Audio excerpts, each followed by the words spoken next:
Hello, this is Sharon from the House of Prayer, and I'm here to bring you the latest prophecy that just came out today from Berta Dudde, given to her on May 25th, 1939. It's entitled Religious War Method, Critic, God's Protection.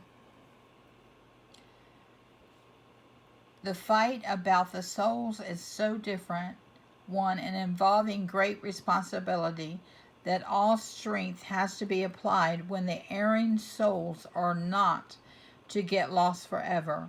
And so the Lord has prudently ordered that all help is granted them when they struggle for knowledge, and all supply of favors is to be expressed.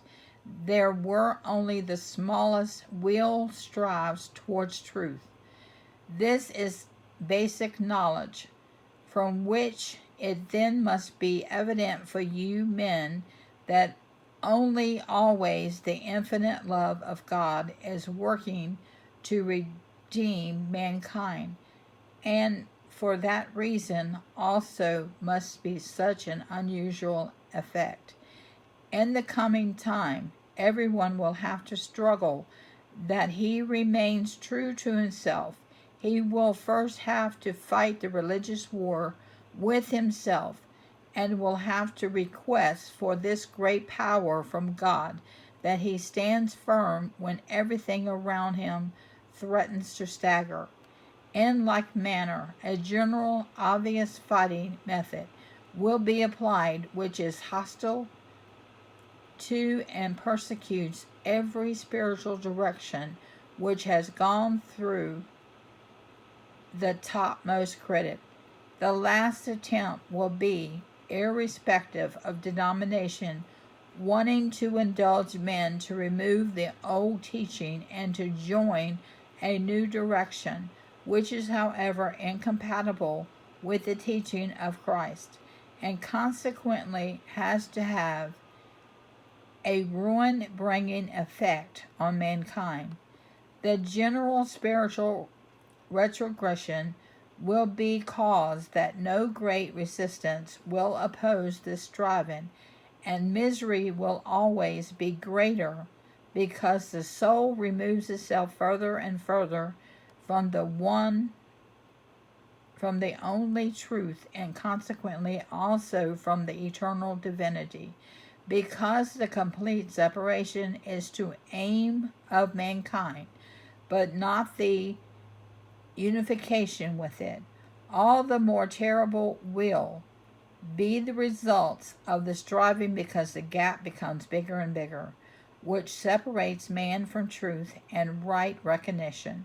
But in spite of that, the bearers of power arrogate to themselves to intervene in divine work, but will also have to bear the results of their conduct, while they will be most severely punished for every intervention, because the Lord does not allow actions against his will, and he protects when it is necessary in a wonderful way, that he seemed to be necessary to give to mankind, and who now willingly serves him and is active with the instruction of erroneous souls. He will likewise be protected on all his ways, and be always allowed to be assured of divine protection, for the world is not able to ruin divine will, although its striving and unswervingly meant for the spiritual downfall, where the will of God opposes their undertaking. There also the greatest ruler will be powerless, however extremely strong and robust. That man who is prepared to serve God and subordinates himself to the will of God, man certainly can be mistaken and become guilty of the greatest sin by letting himself be moved to act against divine wisdom, but the world will certainly not pay him for such that he might have an advantage forever thereby, but to obey the divine orders will result in 1,000-fold blessing, because all souls to which the right way up is shown will thank their rescuers until all eternity, and their gratitude will certainly be a reward which exceeds all earthly reward thousandfold.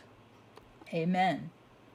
2 Timothy chapter 4, verses 3 to 5. For the time is coming when people will not endure sound teaching, but having itching ears, they will accumulate for themselves teachers to suit their own passions, and will turn away from listening to the truth and wander off into myths. As for you, always be sober-minded, endure suffering, do the work of an evangelist, fulfill your ministry. 2 Corinthians chapter 10, verses 3 to 5. For though we walk in the flesh, we are not waging war according to the flesh.